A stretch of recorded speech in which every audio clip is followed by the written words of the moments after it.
Hi guys! Welcome sa aking video. So to this video guys, pupunta kami sa bukid. Ayan, so pupunta kami dito at dito kami magpipiknik sa kanilang itikhan. Ayan, so ayan, dadaan kami dito sa may palayan. So dito kami dadaan at magpipiknik kami doon, magluluto kami kung anong gusto naming lutuin. Pero magkakatayata sila ng itik, so makakain na naman kami ng itik dito. Ayan. So sa kasalukuyan guys, dito pa kami naglalakad ng aking mga pamangkin. Ayan. At aking kapatid. Ayan. So nandoon.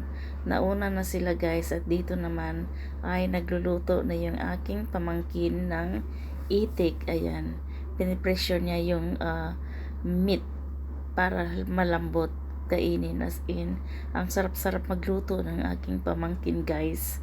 Kung matikman lang nyo ang kanyang mga niluluto ay talagang balik-balikan ninyo dahil masarap siyang magluto. Kaya sabi ko sa kanya, it's better for her to set up some kind of business, small restaurant, something like that. That's para may hanap buhay siya.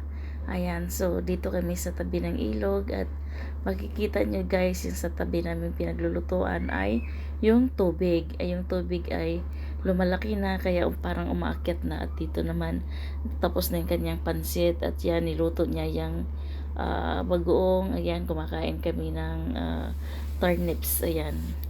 So, at doon naman makikita nyo sa kabila ay yung palayan, na harvest na nila yung palay at minumowing na nila yung mga palay dyan guys. So, maganda tignan. Ayan. So, dito tayo, naglalakad pa rin kami at nandito, nahuli kami dito kaya ayan, nakapayong dahil super init guys. I think the heat is nasa 47 degrees heat.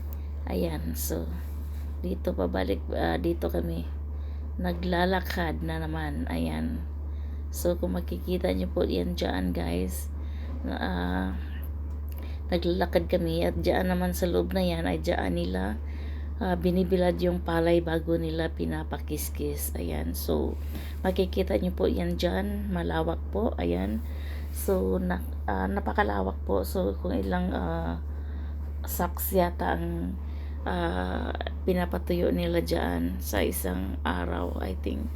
Yeah, bago nila gawin ng bigas. So ito naman yung kambingan. Ayan, ang dami-daming kambing ng aking pamangkin guys. So ayan, sa kanya lahat yan guys. Farm niya dito. Kaya gusto ko rin mag-share ng business dito. Kung ano pong may share ko, ang plano ko is yung fish fund. Ayan, so pero ito naman yung mga eggplant. Ayan, kung makikita nyo dyan, lawak na dyan guys. Ayan ang gagawin nilang fish pan at makikishare ako.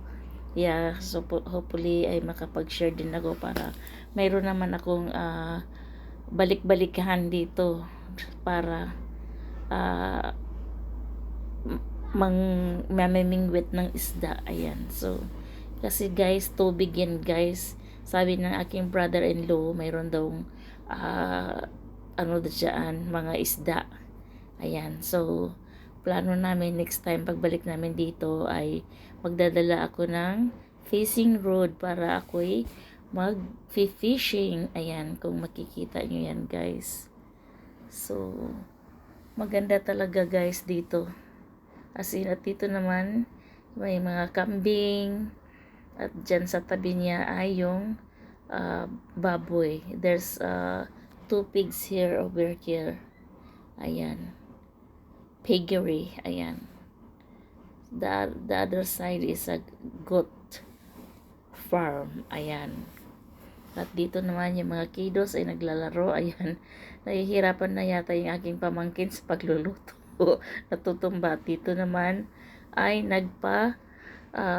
inaayos namin yung cover seat dito at tinulungan ako ng aking kapatid. Ayan, so my brother is fixing the cover seat.